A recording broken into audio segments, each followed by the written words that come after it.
First weekend of March Madness is complete, and as always, it did not disappoint. Arguably the best 4-day stretch in all of sports gave us yet another year of upsets, dominant performances, and amazing moments. And of course, for many, brackets have been busted. Welcome back to Penn State Sports Night. I'm Rob Cardini alongside Josh Bartosik and Cailey Thalman. Let's get right into it. And Josh, I'll start with you. What was a team that maybe caught your eye and a team that also maybe disappointed you? Well, I'm just going to do one thing for you real quick, Rob.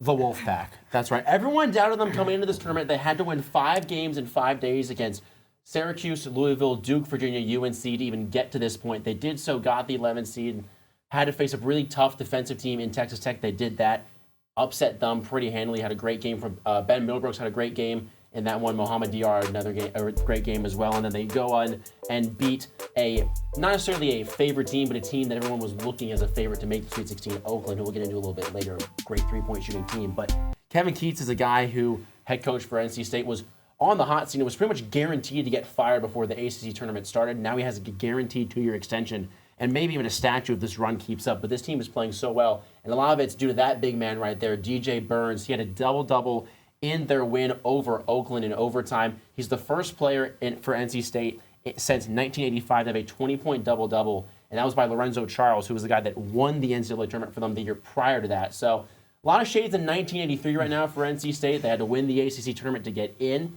and then Houston was number 1 AP team then. It's the same thing now. Maybe repeat run for them, but they could see their magic run out. And as for a disappointing team, what happened to the Mountain West and New Mexico Lobos, man? This is a team that everybody had upsetting Clemson, a weak Clemson team, in the first round, and they fell flat right out of the gate. The Mountain West was 4-5 in the opening weekend, and this is a conference. This is a team that a lot of people had making deep runs, some to Sweet 16, some in the Final Four. I had them in my Sweet 16. My bracket was busted day one because of them. They just did not show up, and the Mountain West as a whole really disappointed in that opening weekend.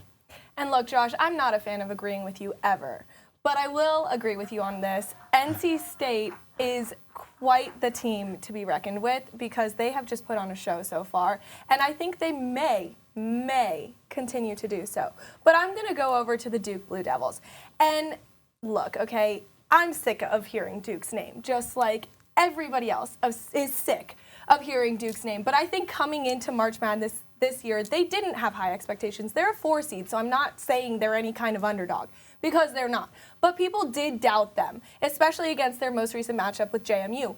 But they have proven themselves in the first 2 games they have played so far against Vermont and JMU. I mean, the addition of Jared McCain, the freshman, has been substantial in improving how Duke has done in this tournament so far. He hit 8 threes against JMU in that game, which was huge in getting them the victory there. They also beat JMU, a good team, by almost 40 points. And more importantly, in the second half of that game, the lead never fell below 20 points. So that is just sheer dominance coming from the Blue Devils. As of disappointment, Kentucky, again, 2 years ago, they fell in the first round to a number 15 seed, and they fell again as a number 3 seed to a great Oakland team, like you mentioned. I mean, okay, look, here's my thing with March Madness. The NBA is a different story where offense dominates. In March Madness, defense is equally as important. And Kentucky did not play defense against Oakland. You're going to let a guy, Jack Golke, who, like we've been saying, was headed for a 9-5 before this March Madness tournament came around, hit 10 threes. I was talking about 8 threes just a second ago, but now we're talking about 10 threes. And they shot also 15 from 31 from behind the three-point line. So I don't know. Kentucky is just disappointing yet again, but I guess we kind of have to expect it at this point. Yeah, all great answers, guys. And I just want to add on to Kentucky. I don't think they've been the same team since John Calipari stopped yelling so much. I think that it may sound funny to some, but I really think it does show in their defensive effort. They play literally 0 defense. And then I just want to say that I'm really disappointed with the committee this year. I mean, you look at the Mountain West, 1 of 9 teams made the Sweet 16. The SEC, 2 of 8. Meanwhile, the Big East went 3 for 3. They took care of their business. So I think the real disappointment is the committee this year. Now, quickly, I just want to ask you guys maybe a moment or a player that stood out with you so far. Cailey? There are 2 games that I've especially enjoyed watching so far in this tournament. The first one is the Oregon-Creighton game in round 2 that went to double overtime. Oregon was such a good team. They were coming off the Pac-12, when in the Pac-12 is a competitive basketball conference, and they really came to play this tournament, and I think they proved that against Creighton. They made some really stupid mistakes in the second overtime there, which I believe cost them the win. Dante decided to put on a one-man show, which didn't prove to be successful. But they did put up a great fight against Creighton. And speaking of Dante, the pairing of Dante and Kusnard, who scored 28 points and 32 points in that game respectively, has been something truly special to watch. And Kusnard in particular, he scored 40 points against his former team, South Carolina, in the first round, which is just mind-boggling, especially on the stage of March Madness. And the other game that I had myself screaming on the couch yesterday watching was the Aggies against Houston. And I believe Houston is a bit of an overrated team coming into this tournament, and I think that showed against the Aggies. They hit a three in literally the last second of the game to send it to overtime, and then again kind of ruined that chance in overtime. But I saw in that game the weaknesses in Houston, which was fouls. 4 of 5 starters had 3 fouls with 10 minutes to go in the second half, which is not going to cut it when you're playing a competitive game against a good team in Texas A&M. And then by the time we got to overtime in that game, 4 of 5 of those starters had fouled out. And again, like I said before, Texas A&M did not capitalize on that overtime opportunity. But if they had, losing 4 of 5 of your starters would have been a big problem.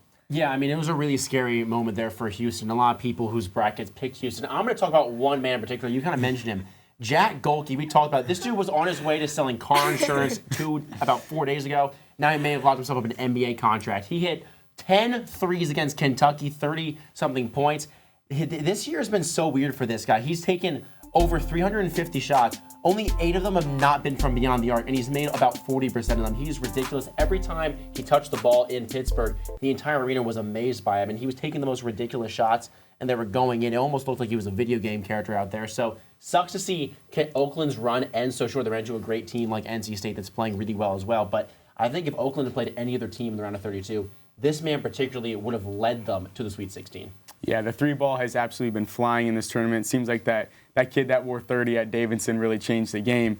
Now let's get into the Sweet 16 itself. What's a matchup that you're looking forward to, Josh? I'll look at the best defense in the nation versus one of the best offenses in the nation. Iowa State versus Illinois. These teams are loaded throughout. Illinois is led by Terrence Sherman Jr. and a bunch of other guys on that team. And Iowa State holding opponents to under 63 points per game, including when they had that big dominant win against Houston in their title game, and then the number 1 ranked team in the country. So it's going to come down to, you talked about it earlier, offense wins in the NBA, defense wins in March Madness. Who's going to come out here? They always say defense wins championships, but Illinois' offense looks almost unstoppable at times. This, I think, is the game to watch this coming weekend. I'm going to agree with you in that sense, in that I probably also would have picked that game if you hadn't beaten me to it. But now I'm going to go over to Tennessee and Creighton, because I think this will be a really competitive game. And a lot of people this year are disappointed in the fact that we aren't seeing as many upsets as we typically would in March Madness. But I think that goes to prove that the top seeds are really the top seeds. They have come out to play, and I think it's going to mean that there are a lot of really competitive games heading into the Final Four as well. But in terms of Creighton and Tennessee, Creighton's shooting 57% from the field, and they don't turn the ball over. And I think, like I said, they came out against Oregon, and they held through that game. But Tennessee is so much more aggressive than Creighton is. So I'm really curious to see how a team who is so aggressive matches up against a team that just doesn't turn the ball over. The Sweet 16 is set to get underway this Thursday night when Arizona and Clemson tip off at 7:09. If these next set of games go anything like the first, many won't be leaving their couch for yet another weekend. That'll do it for this edition of Penn State Sports Night. For Josh Bartosik and Cailey Thalman, I'm Rob Cardini. Drop your game predictions down below, and as always, have a great night.